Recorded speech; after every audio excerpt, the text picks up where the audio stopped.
This is the Situation Room, the only way to start your day.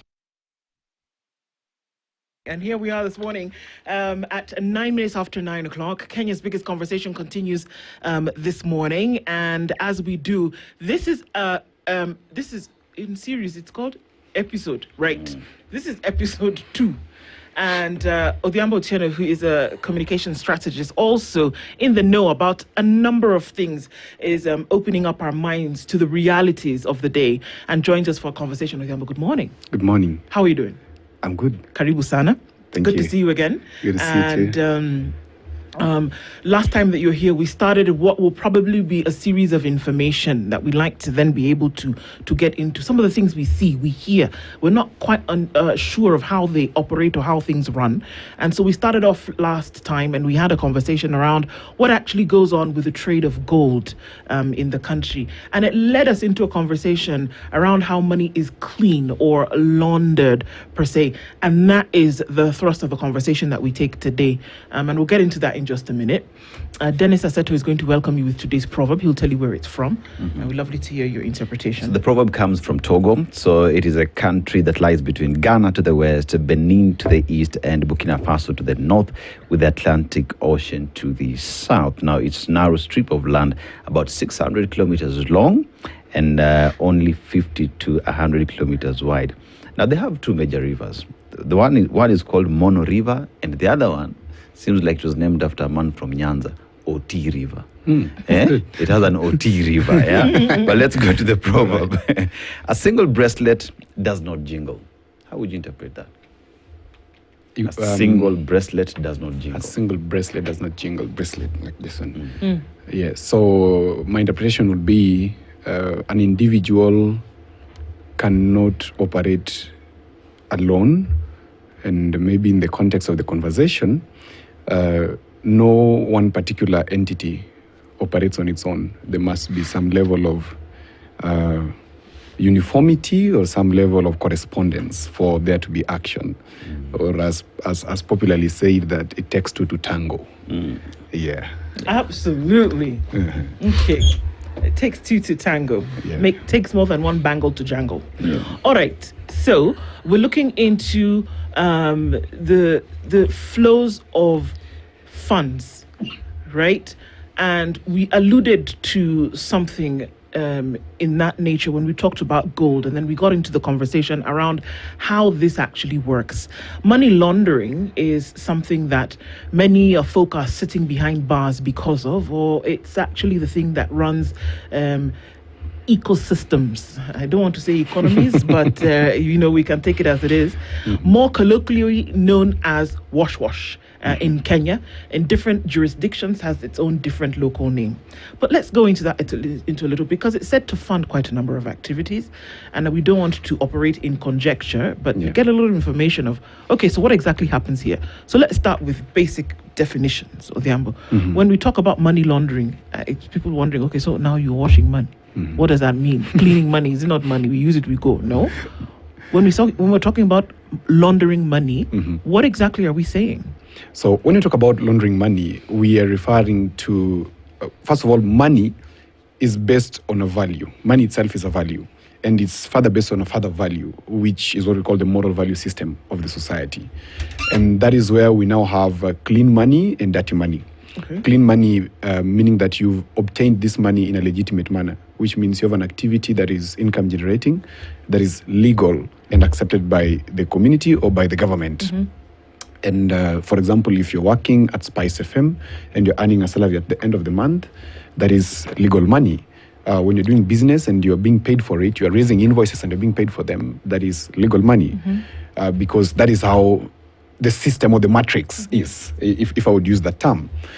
Illegal money or dirty money is money that has been obtained in a way that is not legitimate or is considered illegal. For example, you are working in an office in government, and instead of doing the stuff that needs to be done, you end up maybe improving the invoices or taking advantage of the office to give yourself businesses.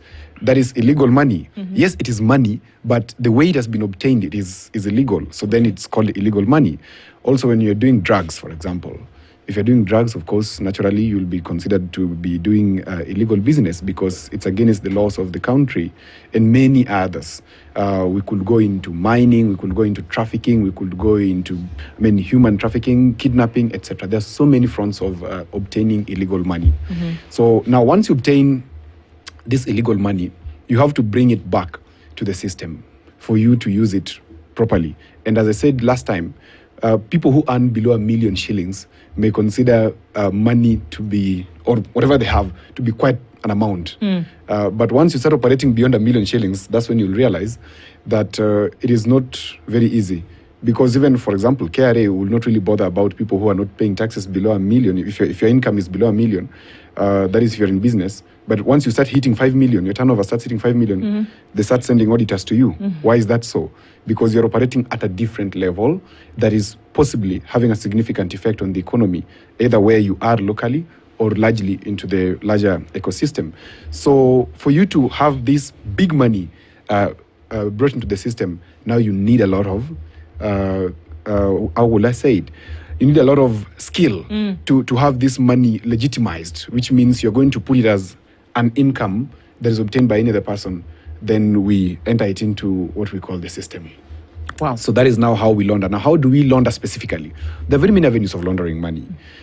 We can use something called layering. We can use integration. But first of all, let me talk about layering, is where you have this illegal money and you want it to enter the system. So you put it through mobile money, or you put it through salons, you put it through car business, car hire, or the public transport you see around. And if you look at countries around us, and even beyond, you'll realize that public transport is a matter of national security. It's never left into the hands of private people. You wonder why Kenya's public transport system is very chaotic. It's because it's left in the hands of private people, and they're doing a lot of illicit business with it, and one of them being laundering of money. The other one, where this money laundering history came from. So, I'm very keen with this layering, Yes. and I want us to look at examples because you've pointed out some very interesting examples. So you're saying it's in salons. Yeah. You can spread it through salons, through barber shops, Yeah. or spas. You can then go into casinos, and then public transport. Yeah.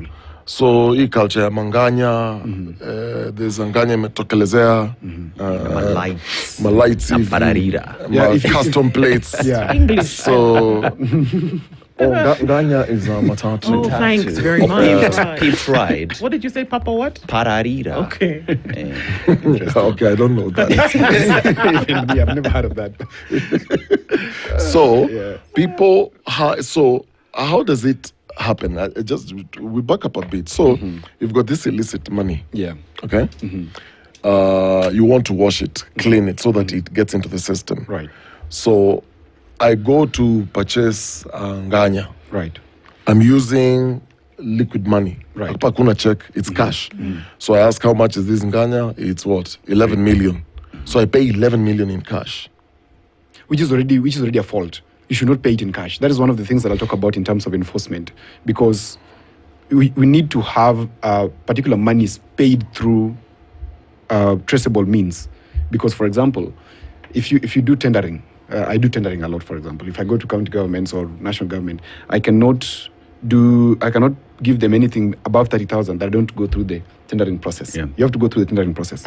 Anything below 30,000 can be bought by petty cash. But anything above 30 is so little, but it has to be traced.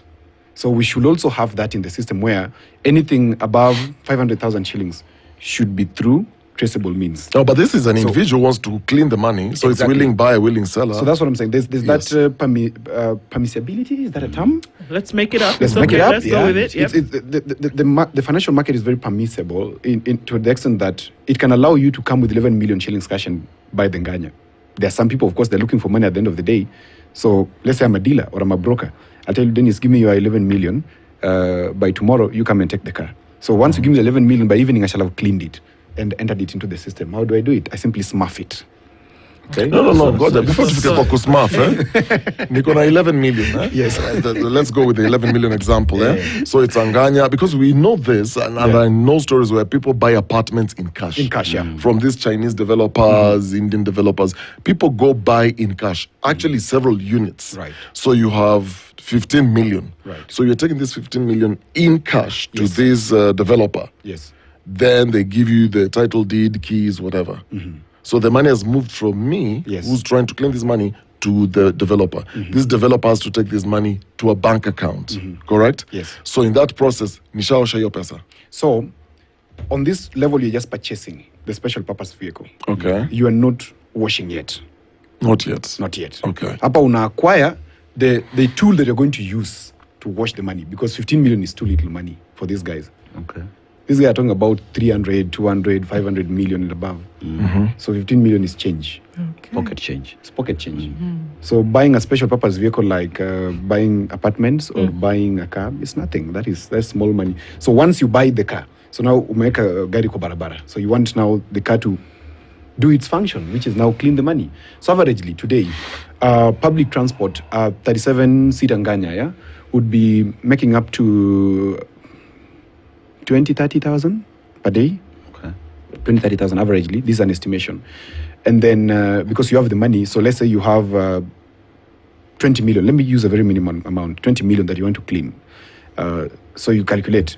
Instead of submitting the 30,000 per day, you submit 100,000 per day from Yanganya. You said this is my daily collection. This is my daily collection. The owner now. In the banks, Okay. Through mobile money and whatever. So you make this money go into the system. Okay? Your legitimate amount of money is 30,000. 30,000. So Okay. from this 15 million, whatever, 300 million, whatever, you've bought this special service vehicle, which is the apartment, matatu, whatever. Yes. If it was an apartment, in a month, let's say you're getting from this apartment, what are they going for nowadays? 150K? All right. So you say, I got a great client, Diambo, and he's ready to pay 300 per month. So I'm taking 300 per month, but the going rate for the rent in this place is 120. Or even 70. Or 70. But I'm putting 300 and I'm saying this is coming as rent. But where the money is actually coming from is this big batch of 300 million, but we're just putting it in bits. That delays, in fact, into the bank. You're talking about very small scale. Oh, wow. You're talking about rent. Rent is small scale. Okay. These guys are talking about buying apartments and opening real estate firms where they buy these apartments en masse and sell. Now, where the money is in the selling. That's why you and me today cannot afford an apartment in Kireleshwa or in Lavington. Okay? Of course, maybe you have. I'm not saying you don't have. Yeah? No, don't worry. We'll talk about it. Sorry, excuse me. Yeah, so these guys have already bought apartments. They've even bought land in Ngong town, big pieces of land, and they want to start selling those lands. So the income that they'll be getting from sale of these apartments or land is what now is going to the bank. Remember, they're not selling to gain money. Because they already have the money. They already have the money. They only want the money to get into the system. Okay. So they have a special purpose vehicle, which is a real estate company. Okay? So this real estate company sells houses. Or plots. And the money comes in. Dennis comes to me and buys an apartment. He thinks he's legitimate. He comes with his 27 million, gives me, and he buys the apartment. But I don't really need his money. So I need, maybe Aseto is having some 200 million that came to him illegally and needs to clean it. So he brings it to me. And I give him 7 apartments. Okay? If I give him 7 apartments at, let's say, 20, but he's overpaid. So then I enter this whole money to the system and pay him back. So how do I pay him back? So Dennis Aseto is a communication strategist, or he's an events organizer, or he's running a hotel somewhere. So I pay him for services. Okay? The company I'm paying him is a company that is not existing. It's only a name and a bank account. It's That's what it's called, shell company. Okay. So I send that money to him. He has his money. He can proceed to do whatever he wants with it. So that's called now integration. But is he So one of you? Of course, he's one of us. Oh, wow. Okay. Yeah. Yes, that's how it works. Very easy. Very simple. And the same works to restaurants. They also layer the money through restaurants. But and clubs. What is the average lifetime for a club in Nairobi? I don't go to clubs. I let's have say no idea. most, You don't go. at most 3 years. 3 years. That is Really? the average. Yes, Yeah. yes. Okay. Even the ones that are opening now, very many of them, give it 3 years. Then you will see them close or just exit the scene. Why? Why? What are they doing? They have completed cleaned their They're special purpose. purpose vehicles. They're because you go into a club today, you see the level of investment that they've put inside there. Yes. You're wondering when will these guys make this money back? And every other weekend they're bringing in very special artists, big artists who are doing very big jobs, wonderful things. And within 3 And they're not years, charging entry fee. And No, nothing. they're not charging entry fee. You just come and take alcohol and then go home. That's fine. Clubs don't charge entry fees for events in any case. So these clubs and lounges are used Those to wash are- that money. Clean, and I'm not afraid to say it. Most of them, if not all of them. So once they're done with the purpose, the club shuts down. club shuts down. So you It's done. assume the owner amefilisika, but Yeah, hajafilisika. Did my job. Amefanya kazi, amemaliza, ameenda. how does it work with car yards? This one is one I'm really interested Now, in car because I have seen every day. I'm telling you, every week. I want you to do the, and I'm not saying these people are doing illicit business. Yeah. But there was a point you drive from Nairobi to Kiambu town, pass through DCI. The moment you just pass DCI like this, start going all the way to the Ndegwa, all the way to Kiambu town, count how many people are selling cars on either side of the road. They're ever increasing. That road, then there's this other road, Ngong Road is another one. There's another one in Karen that has also started just right behind around Waterfront. And I'm not saying they're all doing illicit business, but the curiosity for me is, wait a minute. There is one you will find that has only Mercedes-Benz and Range Rovers. Imepigwa na jua every day, and I'm wondering, when will this person make a return on the investment? How do they do it? It is almost the same way, though it takes a little bit of a different turn because they work with the banks. So most of them, not all of them, of course, they take overdrafts. Once you have an overdraft of, let's say, 100 million, the cars are loaded, whatever they're in Japan. Cars worth, let's say... Even 500 million? No, 500 million is on the higher side. Okay. Let's do the 100. So cars are loaded worth 50 million. They're coming. You remember the overdraft should be paid within 6 months. Okay, so by the time the cars are landing at the Nini, they're already being registered at the port. Yes. By the time they reach the yard, these cars have already been sold, and this money has already been taken back. So the deposit to the bank, 200 million. Within at the 6th month, they deposit the bank how much? Yes. How much? 200 million. Remember the overdraft they took was 50.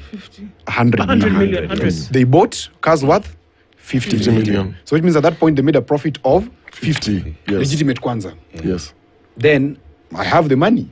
I have my 300 million that I need cleaned. I already gave the car bazaar guy. Told him, wewe, hakikisha hii pesa imeingia system. So he goes and files that these cars have already been sold. Or the other thing that they tell you, you take this car and pay me within 6 months. Or pay me within 2 years. They don't mind. They don't mind. But Otieno, you see, when all Tell me where they're paying the tax. You see, and that's where I want us to head to. Yes. Because in all these transactions, whether I'm buying an apartment, there is my carrier PIN number, there are invoices and everything that is needed, right? If it's about, say, a club, there is ETR for every booze that is bought. If it's hair, the same, there is ETR that is generated. If it's buying a car, it is against my carrier PIN number and everything else that I need for me to own this car. Right. How do they bypass all this system for this money to be clean? I like your question. It is excellent. So at the Kenya Revenue Authority, and I'm not afraid to say this because I've sat with some of them and they've told me, there is the bit of tax evasion. So you're told to underdeclare. Is that simple? You're told to underdeclare, or you agree to underdeclare. Okay, well, Like your sales. Let me give you the simpler one with the bottled water. Okay, mineral water, the one we drink. Yeah. So with bottled water, you're a manufacturer or you're a bottler. Let me put it as such. Okay. You need to have. You're producing, let's say, 20,000 bottles per day. yes. You need to have stickers, KRA stickers, worth 20,000. Okay. But you're told, you know what? You cannot afford to pay for all this, the tax, right? So 20,000 stickers for 20,000 bottles, but also make another fake round of 20,000 stickers. They're made here in River Road. It's just a printing thing. here.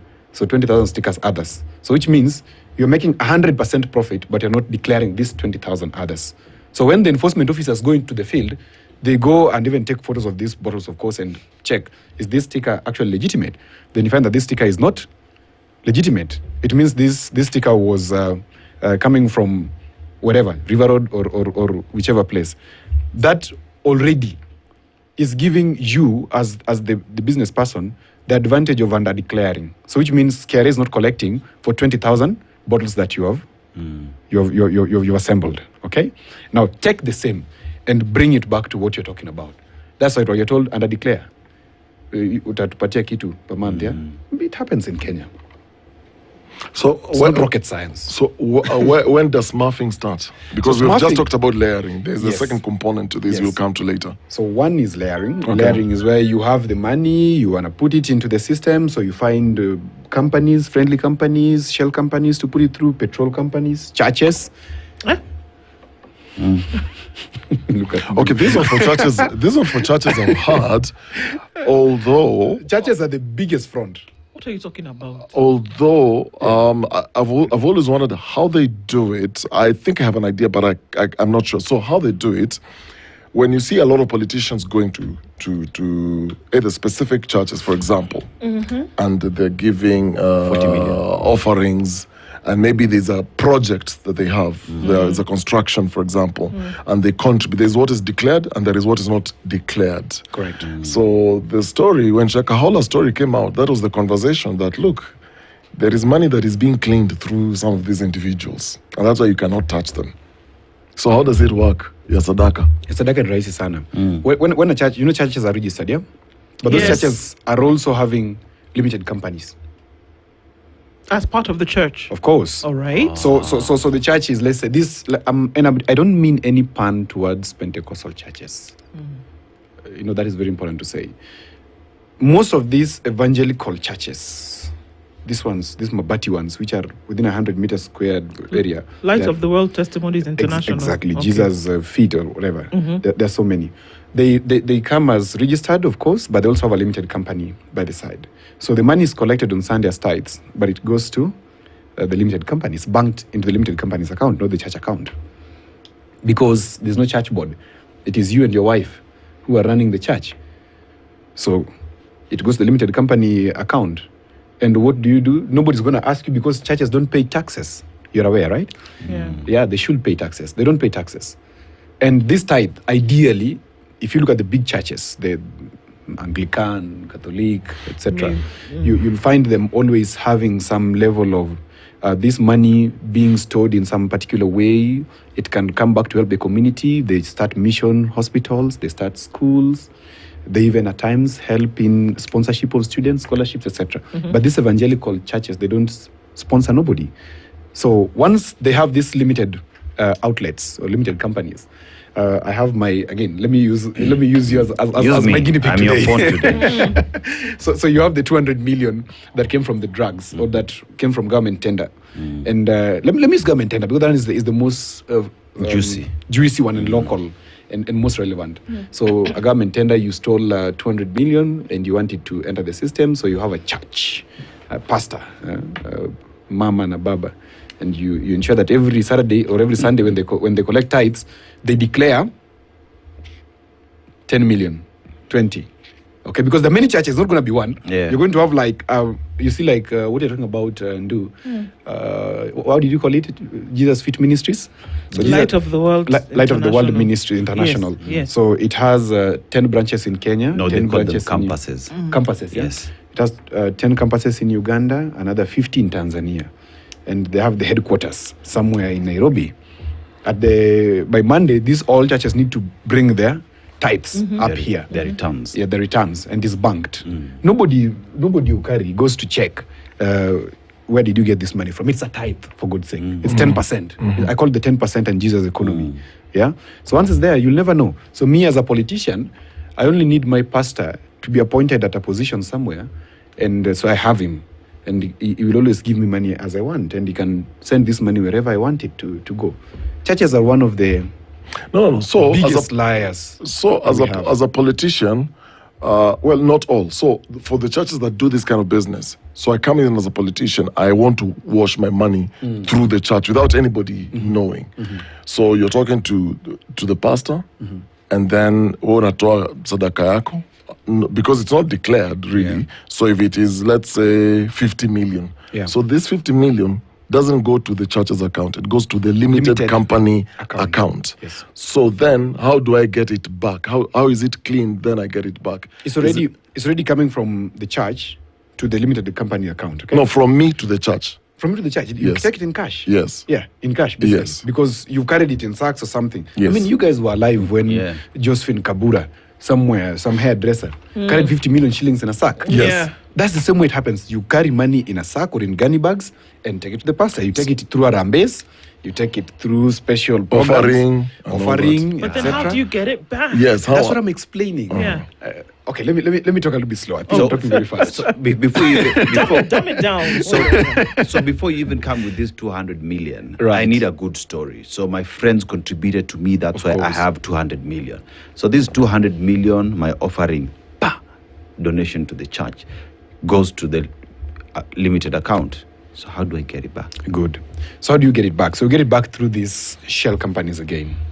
The biggest outlet of money, or the biggest enabler of money laundering, is these shell companies, because that's the easiest way to get it out. You will have to be paid significantly and systematically till you get your money out. So let's say it was how much? It was 30 million that you give as a donation. Like you've seen some of them give 30 million Harambe fees or something.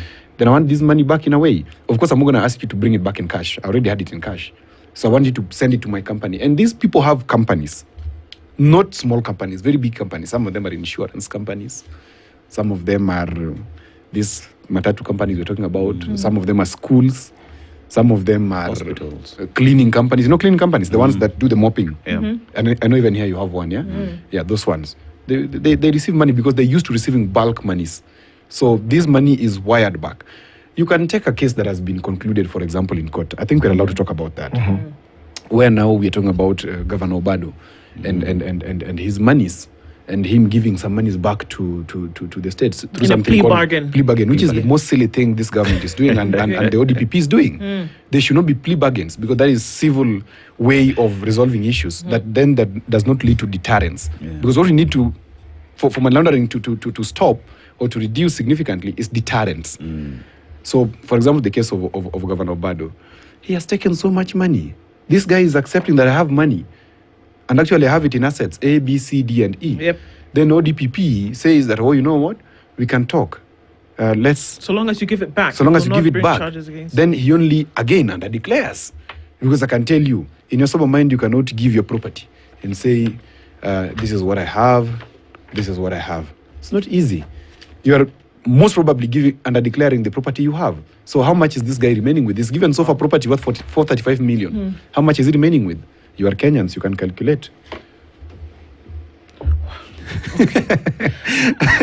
So there's a big enforcement gap in this thing.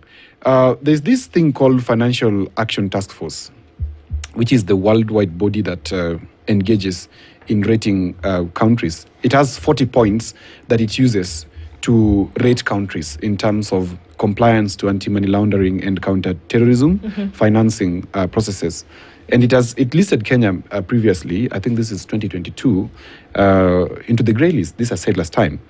Now, once we were listed into the grey list, there were recommendations which we needed to get out of. And for us to get out of these recommendations, there are some things that we needed to do. And you find that one of the things that lead us to this grey list, or led us to this grey list, is the office of the ODPP.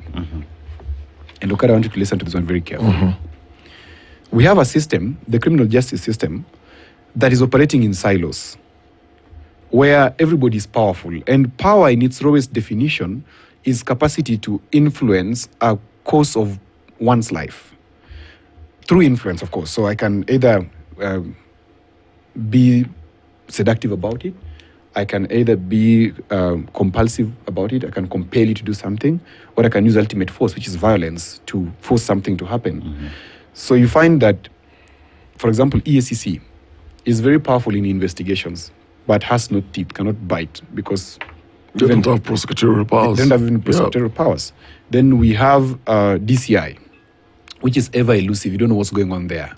It looks like a showbiz center, that thing at Kiambu, where they take people and take photos of them, and they secure no convictions. The other one is now the biggest weak link in this process, which again I said is the ODPP. Then of course you have the judges, the judiciary, etc. Now, why is the ODPP being the biggest weak link in the war against money laundering? Between 2016 and 2020, out of 52 cases which were filed there, 16 which proceeded to litigation, there was 0 convictions. And if you remember, in 2022 or thereabout, there's this governor, former governor, who is now a minister in this government, whose case was dropped unilaterally by the ODPP, and the High Court stopped it. In fact, the High Court accused the ODPP for operating unilaterally in terms of dropping a very huge case against this former governor from Western Kenya on money laundering issues. Okay? So ODPP, being that it has this nexus between law and politics, and law here, you know what I mean, yeah? The justice system. Politics here, what I mean is the appointing authority. Look at who then appoints this person, the ODPP. Okay? Then look at the people who operate around this appointing authority in terms of MPs. You can do a random check on your phone today. The past 10 events of the president, look at the MPs who have been hanging around him, and you will know what I'm talking about. Why is this particular MP constantly hanging around the president, whereas he's not relevant to be in the places where he is with the president? It's a pointer that these money launderers are coming to influence policy, and once they influence policy, they go ahead to even influence which cases go to court and which ones do not. So then it calls for a complete reform of the office of the ODPP. Complete. By denying them something called unilateralism, we must move to consensus between ODPP, EACC, DCI, and probably the judiciary. You know how this makes how this makes sense, because I don't know that I once told a story here of I was hanging out with this governor, and he had a case in court, and we're just chatting, and suddenly just shows me his WhatsApp. He's just chatting, says, "Oh, by the way, I'm chatting with this magistrate. I want my case to be moved from this location to another location." I was so shocked. And he casually just showed me the conversation on WhatsApp. I will not mention the name of the magistrate. And I'm like, how are you talking to this magistrate? It's like, at the time, he said that their fear is EACC. Yes. Like you said, they're very good with investigations. Yes. They don't fear judges and magistrates. That's what he told me. Because they can be bought. Yeah. And he told me, look, I'm having a conversation and I'm directing this magistrate, just move this case from this location to another location for political expediency. Now, lawyers... That's how casually they're doing Lawyers are the other problem in this system. Lawyers are the other problem in this system. Because, number one, you must have heard of something called escrow accounts. Yes. Yeah? Or client account. You know, client accounts cannot be audited. Yes. By anybody. So I have some of them who are my friends. They have some of the biggest client accounts that you've ever known in Kenya. So I steal money, deposit in his account. It's a client account. You know, you don't have to investigate. And lawyers, of course, we always say that you don't need to have a very smart lawyer. You don't need to have a lawyer who knows the judge. How they say you need a criminal lawyer. Yeah, you need a criminal lawyer. Literally. Yeah. Yes. Who knows the judge? Who can get you through to the judge and buy the judge? One time I was sitting with one lawyer who told me that, you know, all these magistrates that you see, these ones were my students. And I see him doing the same thing you're talking about, directing them, that please, this one move to you. And one time off, of course, the process, he told the magistrate, that's not what I taught you. And that's not how it goes. This is how it should be. So, manipulating this magistrate back from academics when they were in school. So he always has an upper hand. He has an upper hand because he's a forever teacher. You know, your teacher is your teacher. Your senior. Your senior. Fully. And these people who are busy in money laundering are also busy with the lawyers. And lawyers and judges, all of them are earning something. We saw it when one of the Supreme Court judges was adversely mentioned in the case of receiving 200 million shillings. It was about, you remember? Yeah, at a petrol station. And lately we've been hearing even some of the former people, former justices, or even currently serving, receiving monies in Cayman Islands. Or other places. So the war against money laundering is not going to go through for as long as we still have enforcement gaps. And as I say, the biggest enforcement gap we have is this question of unilateralism by the ODPP, and maybe we need to move into something called consensus paralysis, where we disable the ODPP from unilaterally withdrawing cases from the court. If it has to be withdrawn, then let us set a guideline. And the whole judiciary, I'm not part of that ecosystem, but the whole judiciary must sit down and agree, or the criminal justice system must sit down and agree that for a case to be withdrawn, it must have met A, B, C, D, E. Because why are we just waking up one day and saying that Ile Kesi Ndu, where she's accused of taking 200 million from XYZ, withdraw it? Why? Just like that, out of emotions. We did hear a judge most recently, this year actually, and she said, you know what, you guys, she declined to allow the withdrawal of cases based on lack of evidence, because she said, absolutely not. Yes. You guys, number one, are wasting our time. Number two, by the time you bring a charge sheet to court as the ODPP, one would have assumed that you have met the threshold for evidence, or that you have, gathered your witnesses, all this kind of thing. So she actually refused. This is one of the cases that will essentially go. And she said, you gave us a list. We're going to go with that, what you did. You can't come and tell us later that it is unsatisfactory in terms of evidence. But I want to go, even as we talk about this, because these are cases, from what you're saying, will never meet the light of day. We'll never see the light of day, as it were. Apart from money that you say you've swollen an invoice or whatever, where else does this money come from? This money that's laundered, where does it come from? So, of course, you remember the gold thing we talked about? Yes. That's one of them. Narcotics I talked about last time. That's another. Government theft, absolute government theft, where you just steal money without doing any service, supplying air. That's another one. Like if perhaps maybe a dam were to have been built, and then money was paid, and then maybe you didn't build a dam. Just as an example, very a dam brilliant. somewhere. I like doing. So that money from that dam. That wasn't built. Yes. Or overpricing. The money was paid. Overpricing. Have gone towards something like that. Okay, I see what you mean. All right. There are very many other chances where this money come from. It could also be robbery. Yeah, because when you rob money, or when you rob somebody of money, how are you going to put in the system? They did some hard work. And it's not small robbery. You ever heard of cash in transit robberies? Yeah. Right now it has reduced significantly. But even this year, I think we had one earlier in the year by one of these security companies. So when they are moving money from point X to point Z, you find that they're waylaid and the money is stolen. Cash in transit. And it's not always small money. Those people move with hundreds of millions of money. I remember this one, they stole money that belonged to one of the supermarkets. It was about 96 million shillings. Yeah. This Yeah. It was in the news. It was in the news. 96 million shillings. So how are you going to enter 96 million shillings into the system? You found them having these monies in jerry cans in their houses. Somewhere in Eastlands. You remember? And so for you to have this money back into the system, if you're not brilliant, then you won't have it in the system. You'll be caught like some of them were caught. But some of them have not been caught. And when the police go to recover, again, this is where the other interesting point comes to. When they go to recover this money, they say, out of 96 million shillings, we've only recovered 10. But in reality, maybe it was 40 that was recovered, or even the whole amount. But remember, why under declaring again? Under declaring. Why go through all this trouble when I can go to, because earlier you said some of these people collude with banks. Yes. Why go through all this trouble? When I can collude with the bank guy. Go to the bank manager or the owner of the bank and say, look, I have 200 million here. I want to do a deposit. Figure it out. Take a cut of 5% or 10%. I like the way you think, because it happens. Nimefikiria come to a wash. Sana.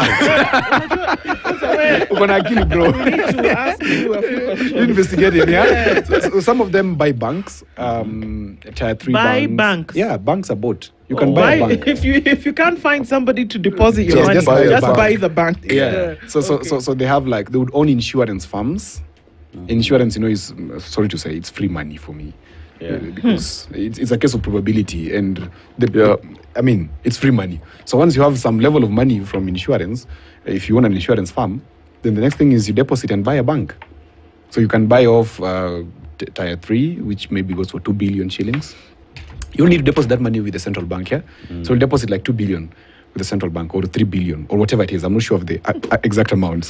So let's say... It's a Tier 3 bank. It's a Tier 3 bank. It's an easy bank. So let's say this bank, let's give the highest, 10 billion shillings. How much is 10 billion shillings in terms of dollars? It's about $100 million. $100 million. Isn't it? 10. You said 10 billion? 10 billion, yeah. Yeah. It should be $100 million. Yes. $100 million is not so much. In dollars. Yeah, it's not so much. In Kenya, it is too much. You cannot even put your head around it. Yeah. But for those people, that's nothing. So they have $100 million. They come and deposit with the central bank, and they want to open a bank. And the bank is open. These things have happened. I'm not talking about novelty. They've happened in this country. I know. Yeah. And once the bank is opened, the directors, again, take very huge loans against them within the bank. And then the bank collapses all of a sudden. And you see, after the bank operating for about 4 or 5 years or 6 years, and you see what happens here is that they gave Okari a loan, or they gave so many people loans, and for them to give you a loan, you give security, yeah? Yes. You give security, a car, title deed, those stuff. That's what the bank trades on, those securities. That when you default, they sell it, they get the money, okay? So these security deposits are so many that they're way above the value of the bank, okay?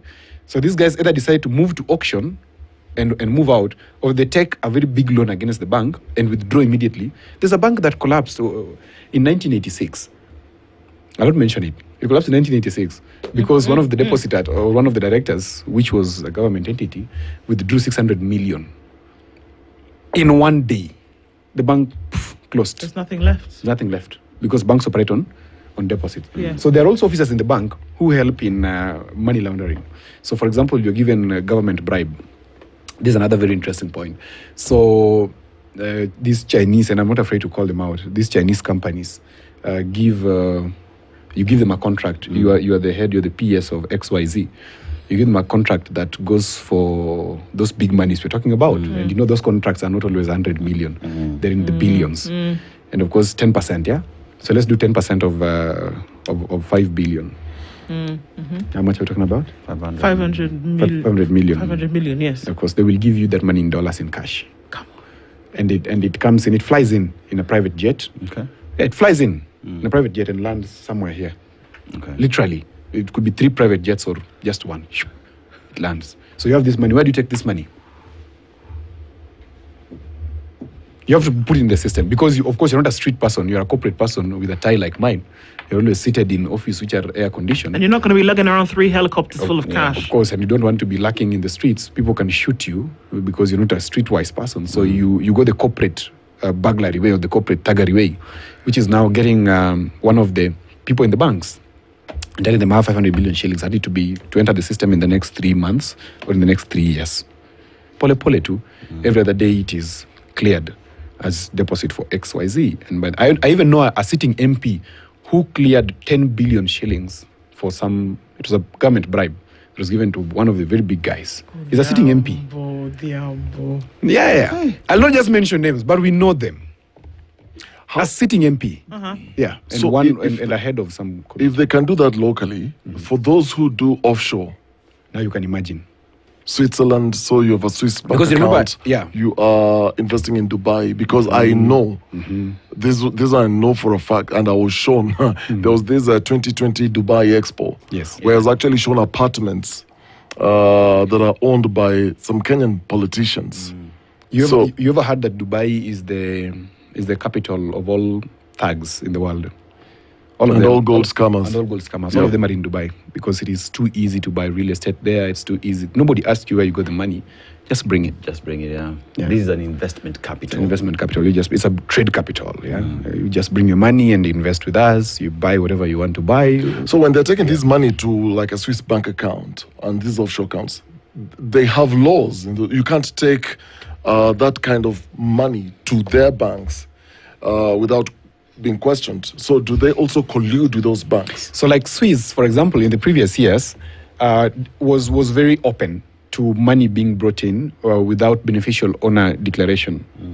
It's also a problem in Kenya today because FATF, when rating us as into the grey list, realized that 50% of our corporate entities, we cannot see who is behind them unless we lift the veil through a court order. Okay? So people like Swiss that are talking about, Cyprus, etc., they used to have this opportunity where you'll just bring money, it is safe with us, because they're looking for deposit, of course, and they're looking for forex exchange. So once this money comes in, they're able to get dollars. And some of those countries you're talking about are having some of the best lifestyles today. Yes. And per capita income is running to 700,000 per year per person. If you look at it in that context, you realize that even Swiss recently, they had to comply with international money laundering laws. And now it is not as easy as before to just take money there and leave it there. That's why they are now looking for other avenues. Because initially you have money, you've stolen money. Just fly to Switzerland. It will be okay there. But now they have to, because the laws are tightening, they have to look for more vulnerable countries where they can put this money through, or countries which are desperate and put this money through. Like I can tell you, for example, if you remember the Goldenberg scandal, in 1997, was it? No, between 1992 and 1997, we had the export compensation program, where the government, being desperate for dollars because they could not be able to now import oil, etc., they wanted this dollar so much, and they said for exporters, anytime you bring dollars into the country, we will subsidize for you between 10 to 20% of the export value. And this fellow called Kamlesh Patni got away with 158 billion shillings, which at that time was worth 10% of the GDP, which if you extrapolate to today is worth 1.6 to 1.8 trillion shillings. Oh my God. Okay? So once they find such avenues, Dennis, they will be able to exploit them and ensure that they bring their illicit money into Kenya. Like, for example, that fellow took 158 billion, which did not come from outside. He never exported anything, but he was given 158 billion Kenya shillings full. So he goes, so how does he deal with this money? He tracks this money and transfers it elsewhere. Like now the islands talking about Dubai or whatever. And of course, Kamlesh Patni's headquarters today is in Dubai. Yeah, he's based there now. He's based there. And all the money laundering people, the wash guys we're talking about, their father is Kamlesh Patni. I'm not afraid to say that. Even an Al Jazeera documentary the other day revealed that. You must have watched it. Yeah. So this thing is too concocted and too deep. For us to fight it and have deterrence, we may have to take a mud corner or a mud corridor to help us sort this issue. So this is the thing, this is the thing that we're talking about now, because people have now suddenly things are starting to click, that you see sold out apartment buildings, but nobody's living in them. But when you go there and you ask, is there space? No, Hakuna, it's all taken. Malls where all the rooms are taken up, but there are no businesses operating through them, but they tell you that they've been taken. Or they're businesses, but they're not clients. You don't see traffic. Or you see coming soon, and coming soon has been there for 12 months. Or you walk into an establishment, like a salon, for example, and maybe they've seen 2 clients that day, but they're open every day. These are some of the things that we are seeing. That's it. Anywhere you see real estate thriving, any country you see real estate thriving, just know there's mad corruption going on in there. Because for you to invest in real estate, you need to have something called disposable income. And disposable income simply means money you don't need for your day-to-day activities. So you put it somewhere. That's why... And it's not you who's looking for pesa ya maziwa na mboga. No, These are big boys and girls. You who's looking ya pesa maziwa na mboga wewe kakando. Here we're talking about big guys. So wherever real estate is really thriving, just know it is difficult, because today the real estate value in Kenya has been distorted, that people who can afford it, or people who should be affording it, like Dennis here, could be thinking 7 times before he buys, and calculating, even if I take a mortgage, it will cost me 97 million to pay off a house that, if I go cash, is 27 million. And you don't want to go that way, because definitely you're going to die and leave this debt to your children. Nobody wants that. Are these people also in the betting companies? Of course, it's very huge there. I didn't just want to go there, but it is very huge there. Because where do they get the money? Because we say, okay, and do they actually pay it out? The winnings? Let's just be open and have this conversation. We've had situations where a setter has won 200 million, 600 million, or whatnot. And we know the betting culture in this country. So there is already money in it. Yes. But they will still use that as a conduit to still wash even more money. I'm not afraid to say again that if you look at 2020...